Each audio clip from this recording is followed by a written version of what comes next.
So thank you all for coming today. My name is Dan the Tutor. Today we're going to be looking at Calculus 1, specifically Lesson 1. This is an intro to calculus and intro to calculus and limits. Hopefully you've already done problem set 0, which I sent out a couple days ago. I'll be posting the solutions of that today. And I'm going to send out the recording for this lesson, the problem set 1, and everything else after the lesson today, probably around 11 o'clock tonight. So let's get started with some fun stuff. What is calculus? According to Wikipedia, calculus, originally called infinitesimal calculus, or the calculus of infinitesimals, I'm going to ask you to cross this out because this is just nonsense. Calculus is not just this random definition I found in Wikipedia. Calculus really boils down to three things. Number one, limits. You're going to spend the first month or two on limits. And what limits basically are, if you have some graph, let's imagine you have this graph here, and I draw a graph like this, and you've got a hole in the graph that looks like that. Limits are a way of figuring out what that hole is. Now, of course, there's more than just one application of limits. This is just the one that comes to mind. But in general, when we talk about limits, you're going to be hearing this word a lot. You're going to be hearing the word approaching. When we talk about limits, we're approaching something, like approaching a number, as opposed to the actual value of the number. But we'll get into that more later. The second part of calculus, and this is the main part you're going to be spending the most time on this year, it's derivatives. Now, what is a derivative? Let's say I have the same graph as before, no hole this time. And what I'm going to do is I'm going to pick a point. Let's pick that point right there. And just imagine you have the slope at that point right there. That's just the slope. Well, that's all a derivative is. A derivative is just a slope. Now, I will say derivative is also a rate of change. So that's when we talk about derivatives, is for slope and for rate of change more in general. And then last but certainly not least, we have integrals. Now, for integrals, I have some graph. Again, doesn't matter what it looks like. And let's say I pick 2 points here. Let's say point 1 and point 2. Well, the integral, and this is going to be the end of the year, by the way, for calculus, so we won't get to that like at all this summer, but just so you know, an integral is the area under the curve. So we say integrals are area. And this is basically what we're doing in calculus, these three things, limits, derivatives, and integrals. That's pretty much going to take up the whole year. And of course, the question of why does it matter? Why does calculus matter? Well, first of all, if you want a job or degree in basically any field of STEM or even business or science or anything, there's a good chance you're going to have to take a calculus course at some point in your life. And also just in general, this is more important to me, basically every math class you've taken in your life is basically leading you up for calculus. Like there's things you do in pre-calc and algebra 2 that you basically never see again except preparing you for this final boss that is calculus. And so if you are taking the AP exam this year, like I did back in 2015, then you are in for quite a surprise. And the reason why I say that is because it is a very difficult course. It is a very difficult test. As a matter of fact, only about 20% of kids get a 5, which is the highest score on the AP exam. And just so you know, a 5 on the AP exam is like getting a 60% on the test. So in other words, for most classes, that's failing if you get a 60%. But in calculus, that's like the highest score you can get is a 60% or higher. So that's just a motivation there to at least get you a little scared and you know, just excited in general that you're going to be more prepared than the rest of your classmates when the fall comes around because, you know, this stuff's hard. Now, one more thing I want to do as an introduction is I want to tell you about myself because who the heck is Dan the Tutor anyway? Well, I've been a tutor since even high school, back in like, 2015, right around there.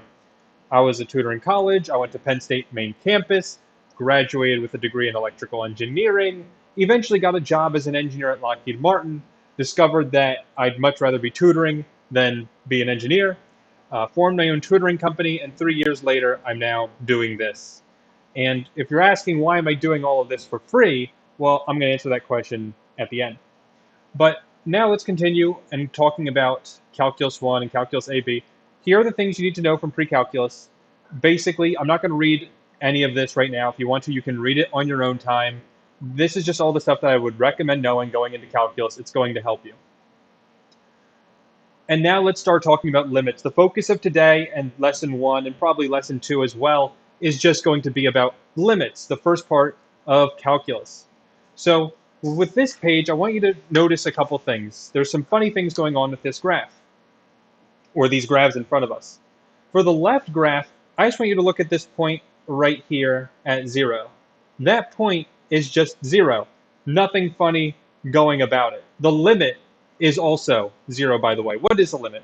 A limit is saying what the value, the graph, is approaching. Now, for most times, approaching and the limit and the answer are all the same answer, most of the time. However, there's some weird things that can happen, like, for instance, this middle graph. In this middle graph, you have this jump here. We call that a jump discontinuity. Now, does it matter that you know that word? Not this week. Next week, probably. But a jump discontinuity, what you need to know is, hey, this graph is not continuous. It's going from a different number from the left side than the right side. So for that reason, we would say the limit does not exist. This is one of the most popular answers in all of limits, is just does not exist. It's so popular that we have an abbreviation for it, DNE. You're going to be writing DNE all the time. I'm going to be getting more into that later, exactly what does not exist means. But just for now, know that this one does not exist because the two sides don't equal each other. And then really, why limits are important is because of this last case right here. This last case, what is that? That's a hole in the graph, right? You never thought the holes in the graph were so important. That's because you barely talk about them in algebra or pre-calc. But as it turns out, in calculus, it's actually very important. And the reason why is if I were to ask you what's the value is no value. Like there's no solution, no answer at 0. There's no value. But the limit is equal to 0. And why is that? Because if you were to look at the point just to the left in red here, it's approaching 0. And if you look at the point to the right, I'll label it in blue, you'll see it's also approaching 0 from the right as well. And we're going to be doing a bunch of examples of this today. Don't worry. This is just a basic primer to get you guys ready, get your feet wet. But the answer is 0 because you're approaching the same number from both sides, even though the graph has a hole in it. So basically, what is a limit? Well, for now, let's just say limits ignore holes in the graph. Limits ignore holes in the graph. Excuse my terrible penmanship.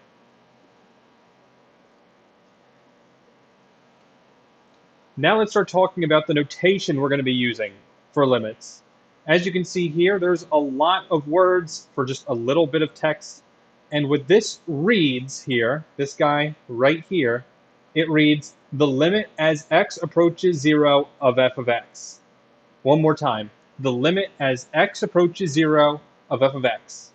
You're going to have to become very familiar with this notation as the school year goes on. I'm going to help you over the summer, but it is going to take a decent amount of work on your own. You're definitely going to have to do all the problem sets if you want to keep up. And calculus is one of those things where if you start falling behind in the problem sets and the homework, it's going to hurt. It's not even going to be worth coming to these lessons. I'm not going to lie. So please try and keep up. And if you do have any questions, just send me an email. Okay, now let's talk about ways of evaluating limits. So the first method is just direct substitution. We're going to say direct substitution. We love this one. It's our favorite one because it's the easiest. All you need to do is literally just plug in for x. That's all it is. So here's the function on the right. This is just a parabola. As you can tell, there's no domain errors. There's nothing weird going on with this function. So that's why it's okay to just plug in for x. I want to plug in 3 because that's what the limit says. Limit as x approaches 3 of 5x squared minus 7. So when I plug in 3, I get 5 times 3 squared minus 7. 3 squared is 9. 5 times 9 minus 7. 5 times 9 is 45 minus 7. So we get an answer of 38. And so 38 is the answer for this one. In other words, the limit and just plugging in for 99% of functions out there is just literally plugging in, you get the number. Now, I think you'd agree with me that that's not very interesting. That doesn't sound like calculus. And you're right. So for that reason, we don't look at the 99% of problems, the normal ones. We look at the 1% of weird problems out there that break all the rules for functions, and we use limits to solve them. Let me show you what I mean. Here's the second way we solve limits. This is the second most popular way, and that is the factor and cancel method. Now, let me show you what we got here when we plug in -1. When I plug in -1, I get -1 squared plus 5 times -1 plus 4 over -1 plus 1. If you plug this in, do it in your head, plug it in the calculator, I don't care, you're going to get 0 over 0. What's 0 over 0 called? It's actually not undefined. You've been learning undefined your whole math careers, and that's correct most of the time, but this is not undefined. For 0 over 0, this is a special case, it's called indeterminate. And the reason why it's called indeterminate is because 0 over 0 can be anything. It can be 1, it can be 0, it can be 5, it can be 1 million, it can be undefined, it can be anything and everything. And we're actually going to use limits to find out what 0 over 0 is for this problem.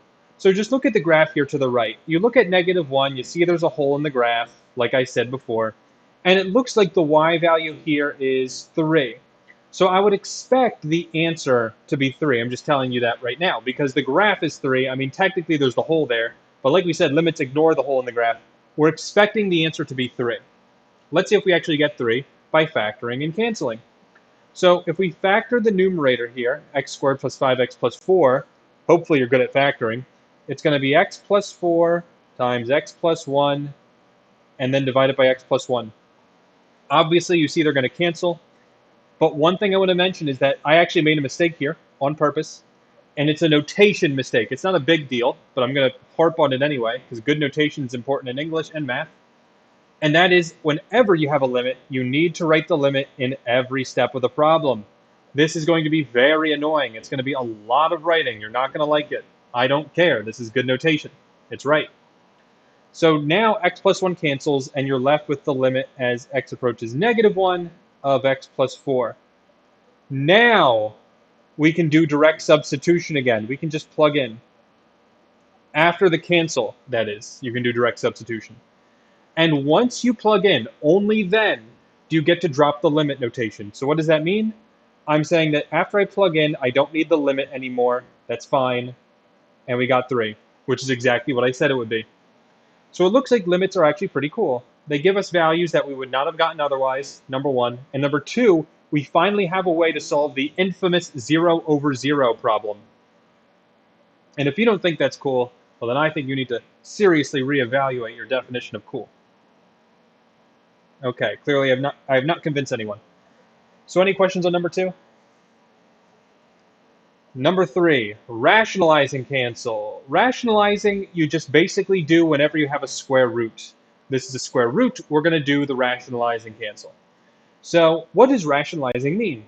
Well, look what I'm going to do here. Oh, by the way, if you plug in 4, I'm just saving you the trouble. You get 0 over 0. Once you get far enough in calculus past week 1, you realize plugging in doesn't work anymore. So that's why we have the other methods. So here's what I'm going to say.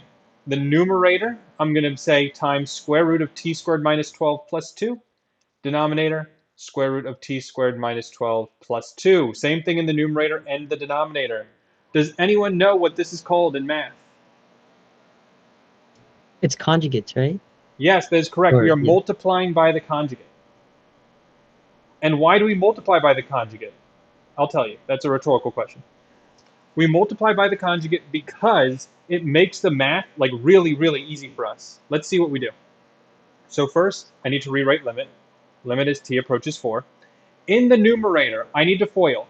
This looks pretty bad, but as it turns out, it's actually really nice. Because when you FOIL a conjugate, the oi, the outer and the inner, cancels out. Let me show you what I mean. So first, the first, square root of t squared minus 12 times t squared minus 12, square root goes away. And in the numerator, you just have t squared minus 12. And then the outer and inner cancel. And then for the last, it's -2 times +2, which is just minus 4. I'm going to give you a second to write that down.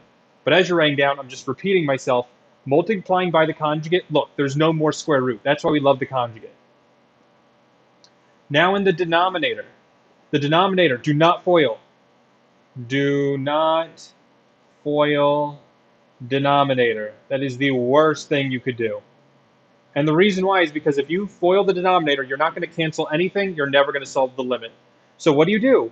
You literally just rewrite it. It's a mess. I know. It will be less of a mess later on. But this is good. Okay. Now in the numerator, you see it's going to be t squared minus 16. That's going to factor now. It looks like we're using all these methods. We're using rationalize, we're using factoring. But the numerator is going to factor to t plus 4 times t minus 4. And if you don't see that, just give yourself some time after the lesson, see if you can get it on your own. But I'm telling you, if you factor, you get t plus 4, t minus 4. In the denominator, we still have t minus 4. Looks like that's going to cancel in the next step. And then still I need to write the rest. And notice I still have the limit, because I hate the limit and I need it for good notation. So now, as promised, t minus 4 cancels out. So I am left with the limit. I mean, I can get rid of the limit at this point. I can just start plugging in. That's fine. But you're going to get 4 plus 4 in the numerator, which is 8. And in the denominator, it's the square root of 4 squared, which is 16, minus 12, and then plus 2. So 16 minus 12 is 4. Square root of 4 is 2. So you have 2 plus 2 in the denominator, and you'll end up with a final answer of 8/4, which is just 2. And again, if you look at this graph, I'm going to scroll up a little bit. The point here, again, is the hole in the graph. That value is clearly 2, as promised. Any questions on the third strategy, rationalize and cancel? Notice that this method had all 3 of the first 3. It had rationalize, then it had factor, then it had direct substitution. It's absolutely fine. You can have 3, you can even have 4. I don't care. Although 3 is probably the most you'll see. And now moving on. Just 2 more ways to talk about solving limits for today. There's technically more than this, but for just day 1 of limits, we're just going to talk about these first 5. These will cover most problems you're going to see in class anyway. Okay, so these are the trig limits. Trig limits are literally just for sine and for cosine. You are going to have to memorize these. There's no way around it. The 2 limits are limit as x approaches 0, sine x over x, or as you can see here, you can flip it. You can have x over sine x. That's just 1. And the second one is limit as x approaches 0 of 1 minus cosine x over x equals 0. One thing I want to mention, I forgot to write something. For the cosine one, this is also 0. If you have cosine x minus 1, you can flip it like that. That's 0. You cannot flip it like reciprocal. You cannot put the x up top and the 1 minus cosine on the bottom. That will not work. That's not 0. But this is true. And one more thing I do want to say is that if you have, let's say for the sine, let's just say you had limit as x approaches 0 of sine of 5x over 5x. Well, since they match, this is 1. What do I mean they match? I'm saying the 5x here matches the 5x there. They just need to match. If they don't match, you've got a problem. Any questions? So typically the trig limits are pretty straightforward. However, sometimes they're so straightforward and easy that the only way to make it difficult is they ask you some really, really hard questions. We're going to look at a couple of those today, so don't worry. You're going to see what I'm talking about. And then the last method, method 5, table of values. This is like last resort. Nothing else worked. You tried factoring. You tried rationalizing. You tried the trig limits. You tried direct substitution. Nothing worked. This is when you make a table of values and graph. So if you even try and factor this, I mean, what's going to factor and cancel? You can't even factor this. You know what I mean? So here's what I'm going to do. I have my table of values here. Notice it's centered at -5. That's the word centered, poorly written. But why is it centered at -5? Because that's what my limit is. The limit as x approaches -5. And notice I picked 2 values above and 2 values below. You can technically do as many values as I want, but this is going to be the easiest way to do it. Now for plugging in -7 first, Negative 7 plus 1 over negative 7 plus 5. That's going to be negative 6 over negative 2, which is just positive 3. So positive 3 in that first one. Next is negative 6. Negative 6 plus 1 over negative 6 plus 5. It's going to be negative 5 over negative 1, which is positive 5. Okay, the negative 5 is undefined. It's actually not indeterminate. Let me show you what I mean. It's negative 4 over 0. That is undefined. Because remember, indeterminate is 0 over 0. So this is just regular undefined, which is slightly different in terms of the vocabulary. I'm just going to save you the trouble. If you plug in negative 4, you get negative 3. And if you plug in negative 3, you get negative 1, rounding out our table here. Now, one thing I want you to notice, if you look at the graph on the right, you see what's going on here. This isn't a hole in the graph. This is a vertical asymptote. Does that matter? Well, of course it matters, but you're going to notice if it's not a hole in the graph, the limit probably doesn't exist. I promise you the limit does not exist here. Why? Because from one side you're approaching positive infinity, and from the other side you're approaching negative infinity. The two sides need to match. These don't match. So I can already tell you the answer does not exist, but you don't always have the graph. So how would you prove it? Well, look at your table of values. As you get closer and closer to negative 5, you can kind of see it here. This is 3, this is 5. It's approaching positive infinity there. If you were to get close enough, like negative 5.1, for instance, it's going to get closer and closer to infinity. And then the other side's approaching negative infinity. It's getting smaller and smaller, bigger and bigger negative numbers. So because you have infinity from one side and negative infinity from the other, we're going to say that the left side approaches positive infinity and the right side approaches negative infinity. And what's our final answer? Well, our final answer is DNE. Does not exist. Now, of course, you may be asking yourself, what if they both approach positive infinity, for instance, or negative infinity? And I'll make a note of that. Note, if both sides approach, let's say, positive infinity, we would write infinity or does not exist. That's a semicolon I just wrote. The reason why is because that's what my calculus teacher told me to do. And basically what it means is both answers are technically correct. On the AP exam, you're not going to see both of these show up on like a multiple choice question, but you could potentially see both show up. I'm saying whichever one you see. If you see does not exist, DNE, you circle that one. If you see infinity, you circle that one.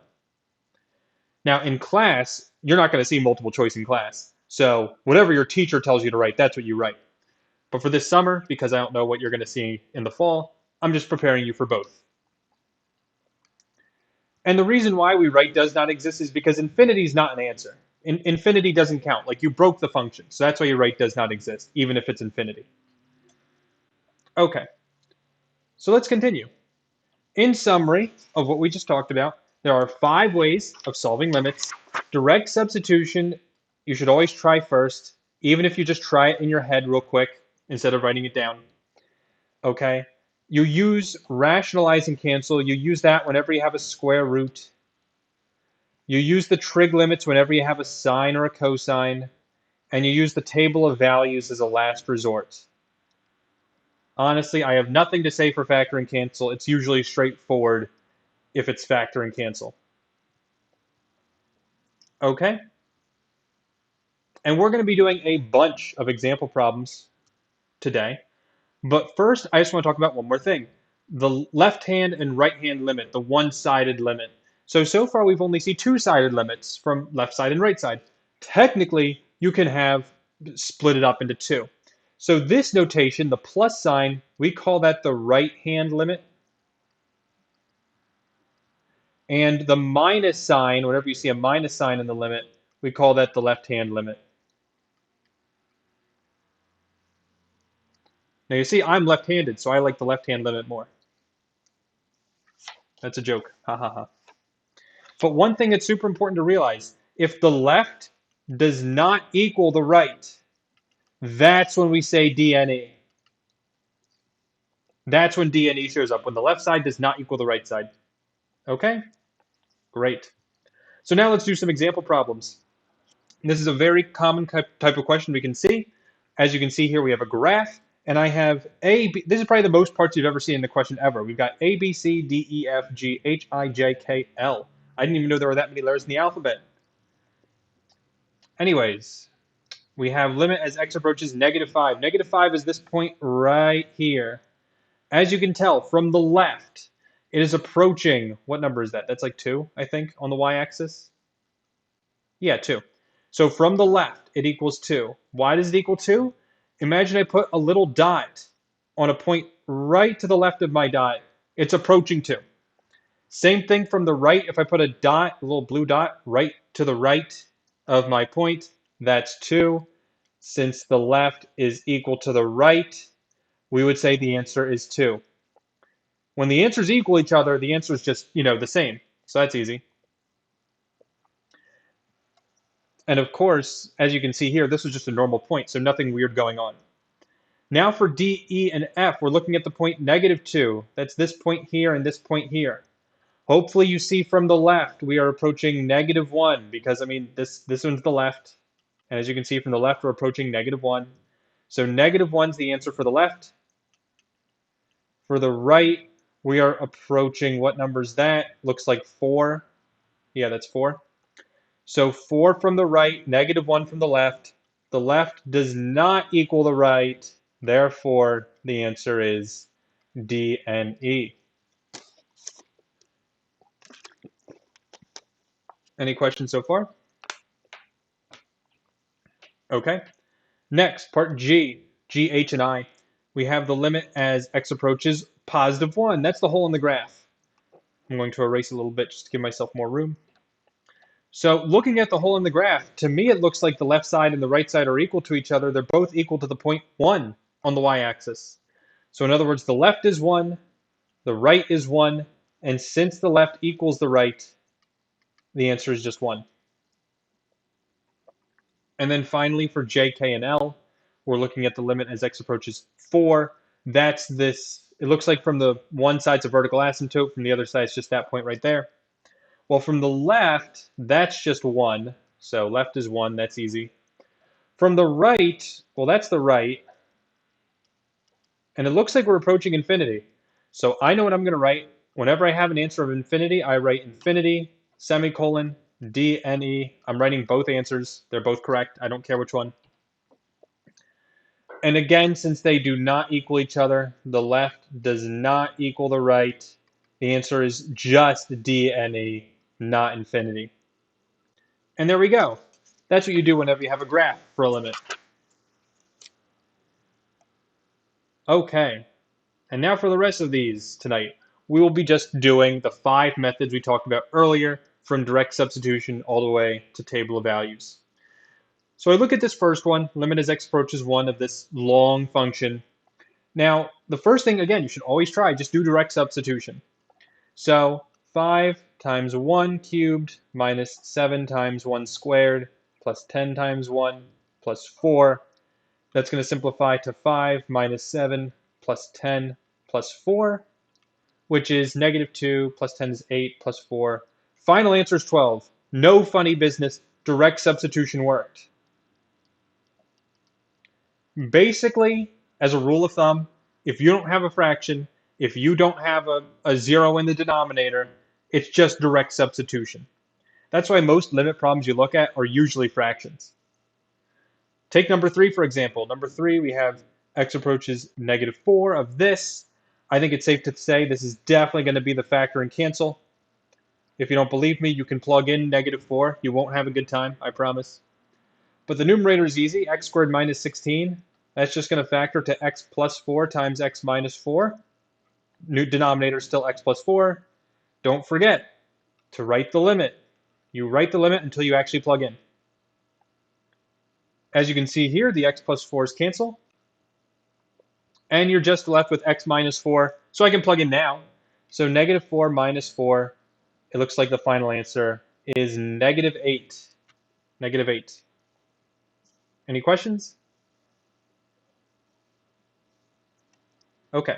Number 4, I'm curious if any of you can get number 4. We have the limit as x approaches 0 of sine 2x over x. Now, before you try it, I just want to remind you, limit as x approaches 0 of sine of x over x is 1, but we don't have x over x. We have 2x over x. Does anyone have the correct answer of how to solve this? Are we supposed to use one of the double angle thingies? That's a good question. That would technically work, but not right now. And let me explain why. You're saying double angle formula is 2 sine x cosine x Yeah. over x. Hmm. And actually, I don't hate this. No one's ever said this before. So what would you do then?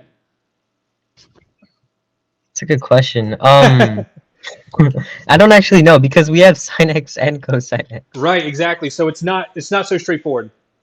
So here's what I'm going to do instead. The double angle formula is not a bad idea, but what if I had 3x? There's no triple angle formula, you know what I mean? That's true. So here's what we're going to do. And I remember when my teacher did this like over 10 years, no, 9 years ago. We're getting close to the 10-year anniversary of when I took calculus. That's a scary thought. But basically, actually, no, it is 10 years because it was 2014 in the spring, 2013 in the fall. Yeah, we're coming up to 10 years. Woohoo. God, I'm old. Okay, so anyways, what you do is, and I remember when my teacher did this, I was blown away. This was the first time I was blown away in calculus because it was like, oh, I should have known that. But basically, it's this. We want to get sine 2x over 2x, and to do that, you just multiply by 2 over 2. Look what happens. In the numerator, just pull the 2 out in front, 2 sine 2x. In the denominator, you've got 2x. I'm going to just circle something in red, and then you'll say, there it is. There's our 1. So in other words, the answer is the coefficient out in front, 2 times 1. That's just 2. The answer is 2. And that's the strategy whenever you have anything like this. It's a very common trick. But you multiply by, for instance, 2 over 2, or whatever's in the parentheses for the sign. And technically, yes, the same thing would work for cosine. Any questions? Yeah, so that was the one I was most looking forward to tonight. In other words, it's all downhill after this. Speaking of downhill, we have a very fun multiply by the conjugate. Oh boy. I know I shouldn't give you the answer, but for God's sake, you've got a square root. Obviously, this is rationalize and cancel. So if you remember to rationalize, you need to multiply by the conjugate. What is the conjugate for this one? Anyone know? -2 minus root x plus 1. That's right, -2 minus root x plus 1. This is going to be terrible, but that's okay. That's what they pay me for. And yes, I know this is a free lesson. But anyways, we're going to do the same thing as before. You're going to factor the numerator and do nothing to the denominator. Now, by the way, the only problems we've seen today so far, the square root was in the numerator. Could the denominator have the square root? Yes, of course. You always multiply by the conjugate for the square root. I don't care about numerator or denominator. I care about the square root. So in other words, if this was like flipped and the square root was in the denominator, well, then I'd do the denominator as the conjugate. So anyways, when I FOIL the numerator, -2 times -2 is +4. The outer and inner cancel, and then it's going to be minus the square root goes away, but I do have to do minus the quantity x plus 1. That's important. In the denominator, I have quantity x minus 3 times the quantity -2 times the square root of x plus 1. That's terrible, but it will be less terrible in a minute. And of course, I can't forget my limit notation. Not once, never. I remember when I was in school, my teacher told us, for every time you forget the limit, I'm going to put a tally mark on your sheet. And for every tally mark I have to give you, that's -1/2 of a point. You could fail a test just from bad notation. Isn't that cool? Of course, that won't happen to you guys because I'm warning you about it now. Also, your teacher was probably not as mean as mine. Having said that, she was the best teacher I've ever had in my life. And I'm not just saying that to be funny. I'm saying that because out of all the high school teachers in the country, I'm pretty sure she was the best for Calculus 1. I mean, she still teaches, so present tense. She's probably the best calc teacher in the country. The reason why I say that, as mentioned earlier, only 20% of kids get a 5 on the AP exam. When I was in that class, she told the whole class, her record, not record like record breaking, but like her status, her resume is Students in her class, 80% of them don't just pass, they get fives. They get fives in the AP test. Having said that, I think everyone except for one kid in our class got a 5 on the AP test. And then for Calc BC, like the next year, it's like 90% typically. So I'm just telling you, she was the best. So that's why everything, like literally everything in this packet, this 8-week summer course, is almost verbatim from when I took this course 9 years ago. And in case you're wondering, I went to a high school, a public high school in Pennsylvania called Springford, and I'd highly recommend you go check it out sometime as a field trip. And that's a joke because I don't know why you would ever visit a school for a field trip, but whatever. Her name's Mrs. Artsaroni, and she's the best. Anyways, 4 minus x plus 1. So I got to factor the minus sign. So it's going to be like 4 minus x minus 1. And I'm just going to simplify that to like 3 minus x because I don't feel like writing this again. Now notice, nothing cancels here. Ain't that a shame, right? Nothing cancels. We have x minus 3. It looks like it almost cancels, and it almost does. So how are we going to make it cancel? Well, if you want to flip the order, then you got to factor out a negative sign. Let me show you what that looks like. Negative quantity x minus 3 over x minus 3 times negative 2 minus x plus 1. Now they cancel, and you've got a negative 1 left over in your numerator. You got a negative 1 left over in your numerator. And also, now that they canceled, I can now plug in 3. So what's that going to look like? It's going to look like negative 1 over negative 2 minus the square root of 3 plus 1. 3 plus 1 is 4. Square root of 4 is 2, so negative 2 minus 2. Looks like I'm getting negative 1 over negative 4, which is just 1/4. And that's the answer for this one. Any questions? Okay, great. Number 6. Limit as x approaches 1 of 1 over x minus 1 squared. You'll notice this will not factor. There's no square roots. Direct substitution won't work because you get a 0 in the denominator. This is a table of values. And so I'm just going to start with the table of values because I'm experienced and I know every other method will not work. So for my table of values, x and y, I'm going to choose 5 values because I like to choose 5 values. And I know it's centered at 1. I choose 2 points above, 0 and negative 1. I choose 2 points below, 2 and 3. And I know at 1 it's undefined. Now if we plug in 0, 1 over 0 minus 1 squared, that's just going to be 1. If I plug in negative 1, that's 1 over negative 1 minus 1 squared, that's like negative 2 squared. So that's like 1/4. Then plugging in positive 2, 1 over 2 minus 1 squared, that's like 1 over 1 squared, which is just 1. And then when I plug in 3, I get 1 over 3 minus 1 squared, that's like 1 over 2 squared. So that's 1/4 as well. In other words, the closer and closer I get to 1, it looks like I'm going to be approaching positive infinity from the left side, because this is the left side. And it looks like I'm also approaching positive infinity from the right side. Now you may be thinking, 1 isn't very close to infinity, but technically 1 is just as close to infinity as a million, or at least close enough. And besides, what matters is the closer and closer you get to 1, the bigger and bigger that number is going to be. And so it's approaching infinity. So since the left side is equal to the right side, then what I'm going to write is the answer is infinity or does not exist. Both answers are acceptable. I am looking for both, at least for the summer course. Any questions?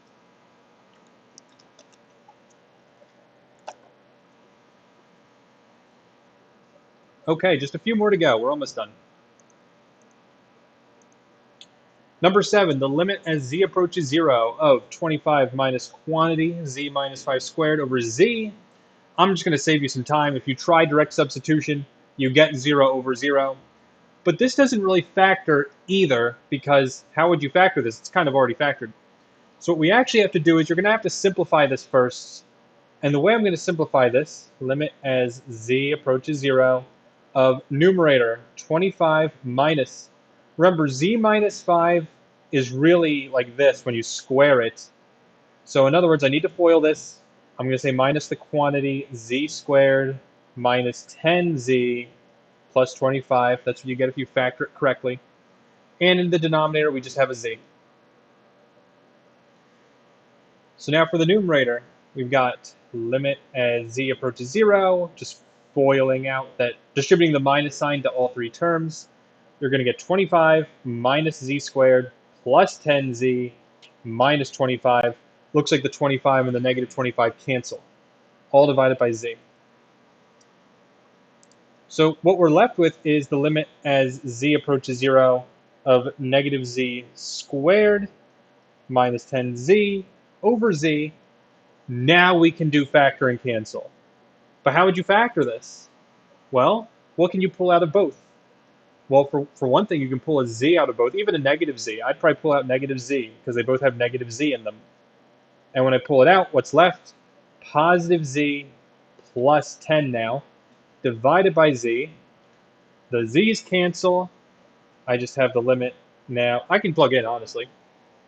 So the answer is negative 0 plus 10. That's just going to be negative 10.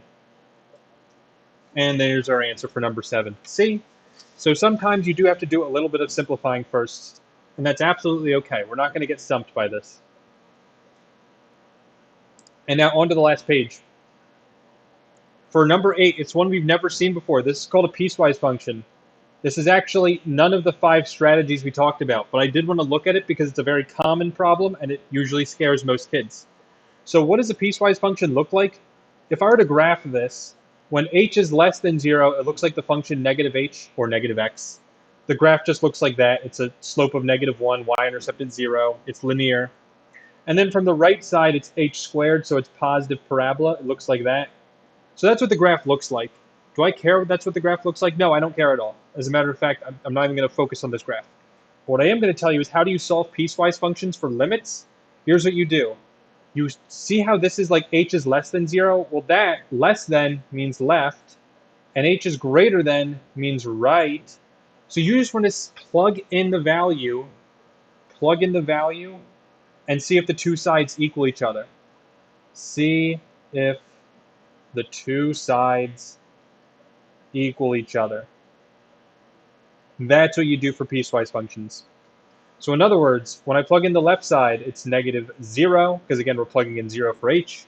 And we want to know if that equals 0 squared, plugging in 0 for h squared. Well, obviously 0 equals 0, check box. Looks like the answer is 0, because the left side equals the right side. Oh, and by the way, if you want to see the proper notation is limit as h approaches 0 from the left, and limit as h approaches 0 from the right with the plus sign. They're going to be looking for better notation on like a free response section, for instance. But for right now, day 1 of calculus, I'm not going to make too big a deal about it. And that's all you do for piecewise functions. I think there's 1 or 2 in the homework with that. Not a big deal. And before we get to the last question, I just wanted to mention one more thing, because as promised, I did want to answer the question of why am I doing this for free? Obviously, you can tell I put a lot of time and effort into this to put this free course together, so how am I making money? Well, the short answer is I'm not making money. The goal here is not to make money in the short term. But here's what I will tell you. I want to be not just any tutor, I want to be the greatest tutor of all time. That's my goal. That's what I focus every single time I meet with a student, whether it's one-on-one or whether it's an exam review with 30 students. I don't care. My goal is to be the best. And so hopefully you can already see inklings of that today. And what I'm really hoping for is you have other tutors after this in either college or high school, and you say, wow, that guy was terrible compared to Dan the tutor. But what I also want to say is this. When I first started tutoring 3 years ago, it was during the pandemic, no one knew who I was. No one. And that's because, why would they? I was an engineer at Lockheed Martin. But what did I do? Well, I posted to Facebook. I said I'm doing free tutoring classes for the summer, just like this one. This is actually the exact same course I gave 3 years ago in 2020. And I just had a couple, like 6 kids show up, and I tutored for free 6 hours a week for calculus for these 6 kids. And that led me to my first paying customer in the fall, and 1 turned into 2, and 2 eventually turned into 14. And I made a lot of money. It was a lot of money. It was more than I've ever made tutoring in my life. And so that was really cool. But As I tell people, it's not about the money. I would obviously do it for free. As a matter of fact, I'm doing it for free right now. But if you want to help spread the word about Dan the Tutor and help me become the greatest tutor of all time, well, that would be very greatly appreciated. So anyways, with number 9, the last one, limit as x approaches 0, cotangent x sine x minus 1 over x. As you can tell, it's probably a trig limit. But before we do a trig limit, you got to start reducing. You got to simplify this. So remember, cotangent x is just cosine x over sine x. So really what I have here is cosine x over sine x times sine x minus 1 all over x. As you can see, the sine x's cancel, which means I really have cosine x minus 1 over x. And as promised, this is one of those you have to memorize. You just know the answer is 0. And you're done. That's it. Okay? So now for the problem sets, I'm going to send out an email with the problem, the homework. You already have access to the Google Drive. If not, email me. I'm going to be posting the solutions to that in a couple days. Just give you a chance to work on them on your own. See if you have any questions. You can email me too. But overall, I do want you to put a lot of work into this, because if you don't, it's definitely going to show up by lesson 6, let's say, and you have no idea what's going on, because calculus builds on itself, just like every math class. Okay, so if you do have any more questions, you can stick around for the end. If not, thank you all for attending, and I'll see you next Monday. Bye-bye.